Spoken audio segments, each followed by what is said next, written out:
ವೀಕ್ಷಕರೇ ನಮಸ್ಕಾರ. ಇವತ್ತಿನ ಕೃಷಿ ವಾರ್ತೆಗೆ ಸ್ವಾಗತ. ನಾನು ವೇಣುಗಣಪತಿ. ಮೊದಲಿಗೆ ಮುಖ್ಯಾಂಶಗಳು.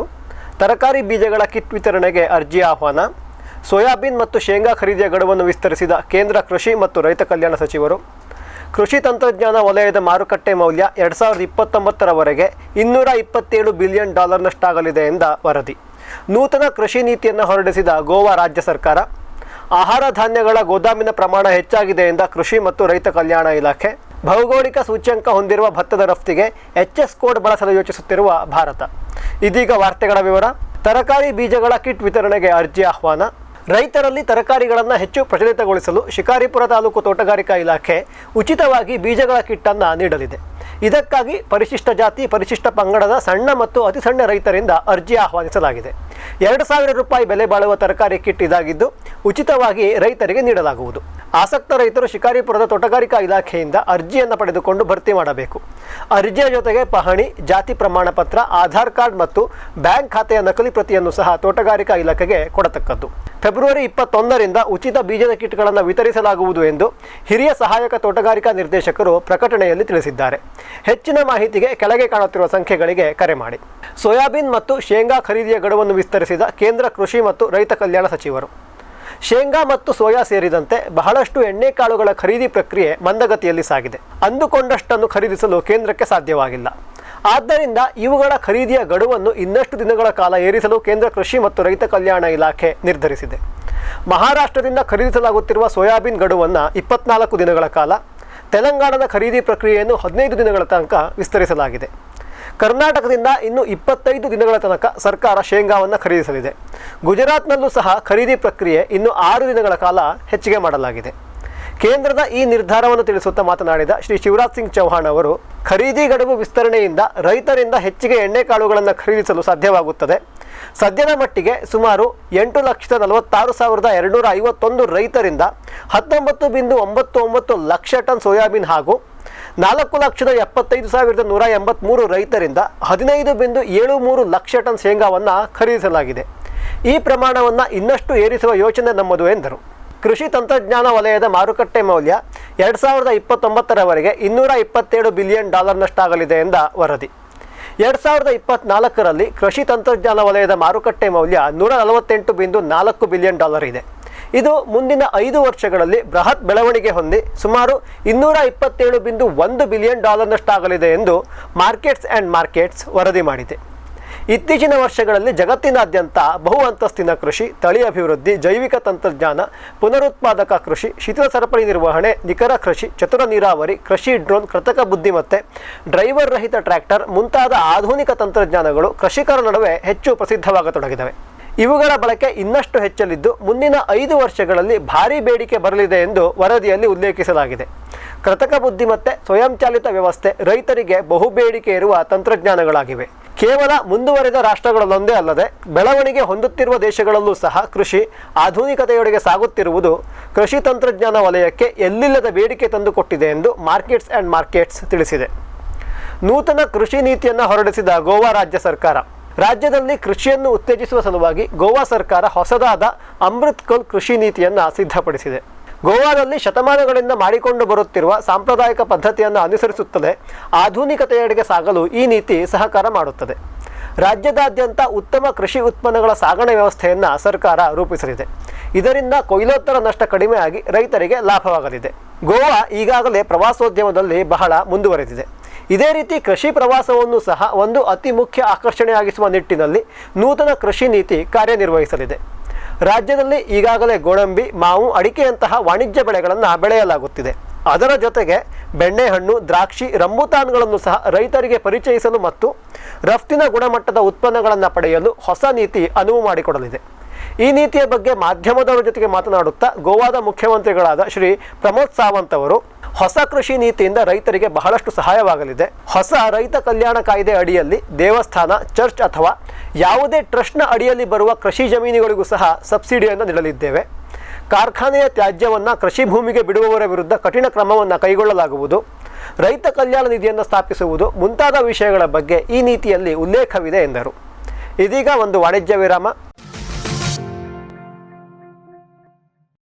ಬ್ಯಾರಿಕ್ ಸೆಂಟರ್ ಫೆರ್ಮೋನ್ ಟ್ರಾಪ್ಸ್ನೊಂದಿಗೆ ರೇನೋಸಾರಸ್ ದುಂಬಿ ಮತ್ತು ಕೆಂಪು ಮೂತಿ ಹುಳುಗಳಿಂದ ತೆಂಗು, ತಾಳೆ, ಅಡಿಕೆ ಮರಗಳ ಸಂರಕ್ಷಣೆ. ತರಕಾರಿ ಮತ್ತು ಹಣ್ಣಿನ ಬೆಳೆಗಳಲ್ಲಿ ಹಣ್ಣಿನ ನೊಣಗಳ ನಿಯಂತ್ರಣಕ್ಕೆ ಬ್ಯಾರಿಕ್ ಸ್ಕ್ಯಾಚ್ ಫ್ರೂಟ್ ಫ್ಲೈ ಹಾಗೂ ವೆಜಿಟೇಬಲ್ ಫ್ಲೈ ಟ್ರ್ಯಾಪ್. ರಸ ಹೀರುವ ಕೀಟಗಳನ್ನು ಹಿಡಿಯಲು ಬಣ್ಣದ ಕ್ರೋಮ್ಯಾಟಿಕ್ ಸ್ಟಿಕ್ಕಿ ಟ್ರ್ಯಾಪ್ಸ್. ಪೇಟೆಂಟ್ ಹೊಂದಿದ ತಂತ್ರಜ್ಞಾನ, ದೀರ್ಘಕಾಲದವರೆಗೂ ಬಾಳಿಕೆ. ಕೀಟನಾಶಕಗಳಿಗೆ ಪರ್ಯಾಯ, ಪರಿಸರಕ್ಕೆ ಪೂರಕ. ಸುಸ್ಥಿರ ಸಾವಯವ ಕೃಷಿಗಾಗಿ ಬ್ಯಾರಿಕ್ಸ್. ಗಿಳಿ, ನವಿಲು, ಕಾಗೆ, ಮೈನಾ ಮುಂತಾದ ಹಕ್ಕಿಗಳ ಉಪಟಳ ಹಣ್ಣು, ಕಾಳು, ಧಾನ್ಯದ ಬೆಳೆಗಳಲ್ಲಿ ಮಿತಿಮೀರಿದೆ. ತಮಟೆ, ಪಟಾಕಿ, ಕೂಗು, ರಿಬ್ಬನ್ ಇದೀಗ ಕೆಲಸ ಮಾಡುತ್ತಿಲ್ಲ. ಹಕ್ಕಿ ಬೆದರಿಸಿ ಓಡಿಸಲು ಬಂದಿರುವ ವೈಜ್ಞಾನಿಕ ಉಪಾಯ ಗ್ರಸ್ ಇಕೋ ಸೈನ್ಸಸ್ನವರ ಜೈವಿಕ ಧ್ವನಿ ತಂತ್ರಜ್ಞಾನ. ಅತ್ಯಲ್ಪ ಖರ್ಚಿನಲ್ಲಿ ಸುಸ್ಥಿರ ಪರಿಹಾರ, ದೀರ್ಘಕಾಲ ಪರಿಣಾಮಕಾರಿ. ದಾಳಿಂಬೆ, ಸೀಬೆ, ಮಾವು, ಚಿಕ್ಕು ಇತ್ಯಾದಿಗಳನ್ನು ಪ್ರಾಣಿ ಪಕ್ಷಿಗಳಿಂದ ರಕ್ಷಿಸಿಕೊಳ್ಳಿ. Grass eco sciences.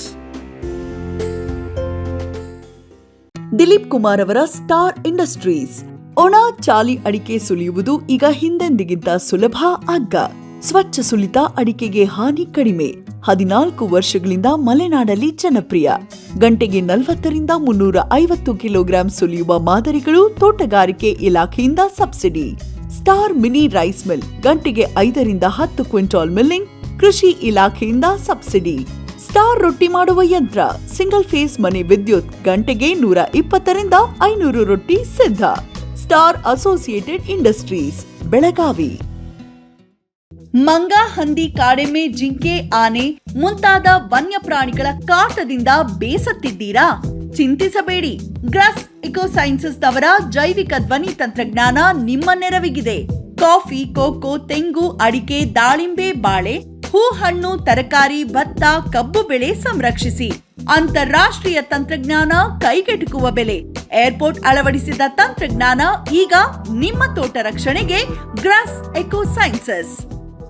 Dilip Kumar ರವರ ಸ್ಟಾರ್ ಇಂಡಸ್ಟ್ರೀಸ್ನ ತೆಂಗಿನಕಾಯಿ ಸುಲಿಯುವ ಯಂತ್ರ ಯಾವುದೇ ಗಾತ್ರದ ಹಸಿ ಅಥವಾ ಒಣಗಿದ ಕಾಯಿ ಸುಲಿಯಬಲ್ಲದು. ಸ್ವಚ್ಛ ಸುಲಿತ, ಕಾಯಿಗೆ ಹಾನಿ ಗರಿಷ್ಠ 2% ಮಾತ್ರ. ಜುಟ್ಟು ಉಳಿಸುತ್ತದೆ. 2 ಅಥವಾ 3 HP ಸಿಂಗಲ್ ಫೇಸ್ ವಿದ್ಯುತ್. ಗಂಟೆಗೆ 200ರಿಂದ 600 ಕಾಯಿ ಸುಲಿತ. ತೋಟಗಾರಿಕೆ ಇಲಾಖೆಯಿಂದ ಸಬ್ಸಿಡಿ. ಸ್ಟಾರ್ ಎಣ್ಣೆ ತೆಗೆಯುವ ಯಂತ್ರ, ಎಕ್ಸ್ಪೆಲ್ಲರ್ ಮತ್ತು ಕೋಲ್ಡ್ ಪ್ರೆಸ್ ರೋಟರಿ ಕಟ್ಟಿಗೆ ಗಾಣ ಮಾದರಿಗಳು. ಸ್ಟಾರ್ ಒಣಮೆಣಸು, ಸಾಂಬಾರ್ ಪುಡಿ ಮಾಡುವ ಯಂತ್ರ, ವಿವಿಧ ಗಾತ್ರ ಮತ್ತು ಶ್ರೇಣಿಗಳಲ್ಲಿ. Star associated industries, Belagavi.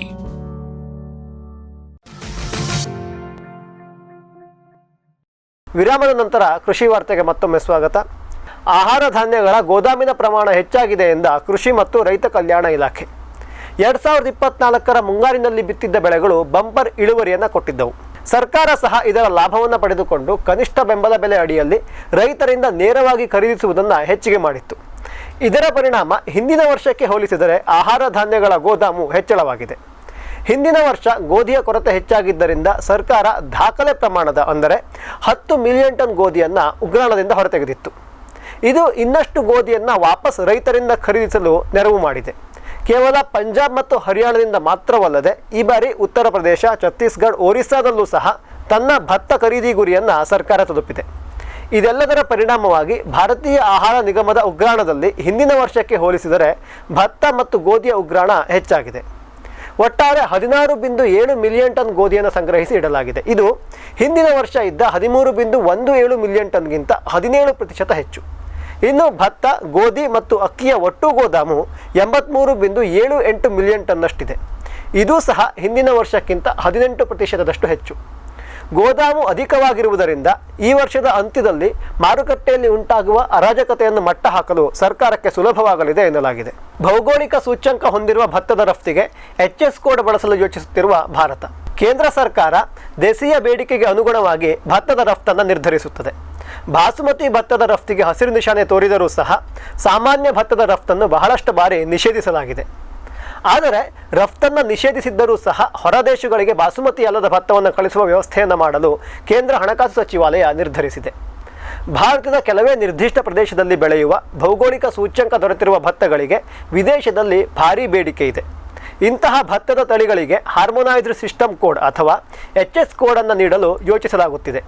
ಈ ರೀತಿ ಕೋಡ್ ಕೊಡುವುದರಿಂದ ಮುಂದೊಮ್ಮೆ ಸಾಮಾನ್ಯ ಭತ್ತದ ರಫ್ತನ್ನು ನಿಷೇಧಿಸಿದರೂ ಸಹ ವಿದೇಶಗಳಿಗೆ GI ಟ್ಯಾಗ್ HS ಕೋಡ್ ಇರುವ ಭತ್ತವನ್ನು ಕಳಿಸಲು ನೆರವಾಗುತ್ತದೆ. ಬೆಂಗಳೂರಿನಲ್ಲಿ ಹೊಸ ಸಂಶೋಧನಾ ಕೇಂದ್ರವನ್ನು ತೆರೆದ ಅಗ್ರಿಜಿ ಕಂಪನಿ.